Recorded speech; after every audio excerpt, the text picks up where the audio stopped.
యేసుక్రీస్తు ప్రభువారి తల్లిదండ్రులు ఒక రాజు రాణి కాదు.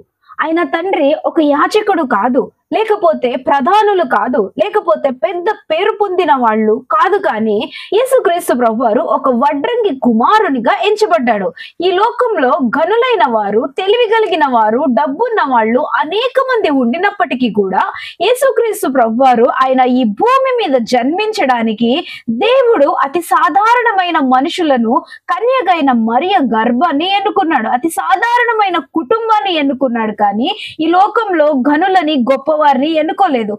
ఈ రోజు ప్రియ సహోదరి సహోదరుడా, ఈ లోకంలో అనేక మంది ధనవంతులు ఉన్నారు, తెలివి కలిగిన వాళ్ళు ఉన్నారు, ఎంతో మంది ఉన్నారు. కానీ వాళ్ళు ఎవరికి కూడా లేని భాగ్యాన్ని, అతి అల్పులము, ఎన్నికలో లేని వారమైన నీకు నాకు దేవుడు ఈ దినాన ఆయన్ని తెలుసుకునే కృపని, భాగ్యాన్ని మనకు అనుగ్రహించాడు. ఎందుకంటే ఆయన మనల్ని ప్రేమిస్తున్నాడు కాబట్టి. అయితే అనేకులకు లేని భాగ్యము ఈ దినాన ఆయన్ని స్తుతించి ఆరాధించి కృపా భాగ్యము నీకు నాకు దేవుడు అనుగ్రహించి ఉండగా ఆయన్ని అలక్ష్యం చేస్తున్నావా?